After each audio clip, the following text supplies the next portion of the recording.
የኢትዮጵያ ሀገራዊ ምክክር ላለመግባባትና ለመተማመን ምክንያት ሆኖ ለቆዩ ጉዳዮች መፍትሄ በማበጀት አዲስ ሀገራዊ አውድ የመፍጠር ግብ አለው።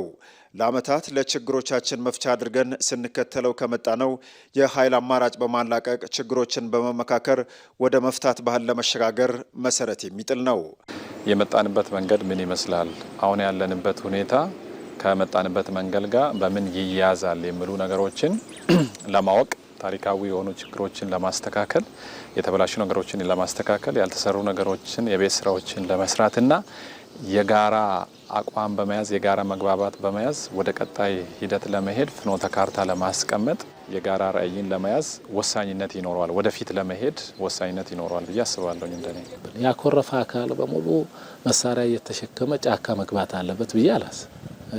ምክክርን ባህል፣ ጠረጴዛን ባህል፣ ውይይትን ባህል የማረግ ነገርን ያመጣል ብዬ ነው ማስበው። በምክክር የማይፈታ በውይይት የማይፈታ ነገር አለ ብዬ አላስብም። ሀገራዊ ምክክሩ ለተከማቹ የውስጥ ችግሮች መፍትሄ በማበጀት ዜጎች ለሀገር እድገት ትርጉም ባላቸው ጉዳዮች ላይ እንዲያተኩሩ የሚያስችል ይሆናል። ትናንትና ዘግተን ማለፍ ያልቻልናቸው በምክክር በውይይት በተለያየ መንገድ ዘግተን ማረፍ ያልቻልናቸው ነገሮች ዛሬም የጭቅጭቅ የንትርክ የግጭት ጭምር ምክንያት እየሆኑ መጥተዋል ማለት።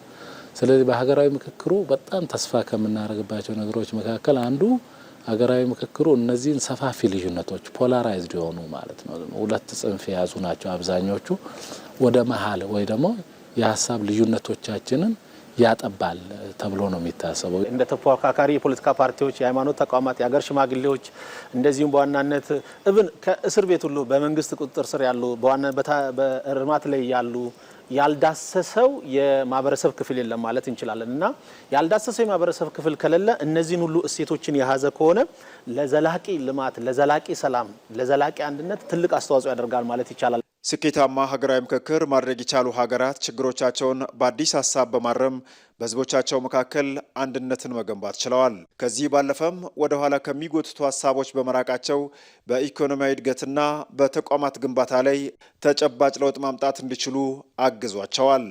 በአሁኑ ጊዜ ላይ ያጋጠማቸውን ስር የሰደዱ ችግሮች፣ ታሪካዊ አጋጣሚዎችን ችግሩ ከደረሰ በኋላ ያ ችግር እንዳይደገም ለማድረግ ጊዜ ወስደው ዋጋ ከፍለው ይቅር ተባብለው የጋራ መግባባት ላይ ደርሰው የጋራ እቅድ ይዘው አዲስ ወይም ዘመኑን የሚዋጅ ተቋማትን መስርተው ድጋሚ ያ ነገር ደግሞ መጥፎ አሻራዎች እንዳይደገሙ በማድረግ ውስጥ ላይ አልፈው ዘመናዊ ወይም የተሻለ ሀገረ መንግስት ገንብተው ወይም ለመገንባት እየተሯሯጡ ነው የምናገኛቸው ማለት ነው። ስለዚህ የሆነ ቦታ ላይ እንዲህ አይነት መሰር ታሪካዊ ችግሮች እንዳይደጋገሙ ገታ አድርገው ነው የምናገኛቸው። እነዚህ ሀገራዊ ምክክር ያደረጉ በአፍሪካም ከአፍሪካ ውጭ ያሉ በርካታ ሀገራት ላይ የተካሄደ ተሞክሮ ስላለ እንደዚህ አይነት ተሞክሮች አላቸው። ምክክሩ በዜጎች መካከል የተሻለ ማህበራዊ ግንኙነት እንዲኖር ምቹ ሁኔታዎችን የሚፈጥር ይሆናል።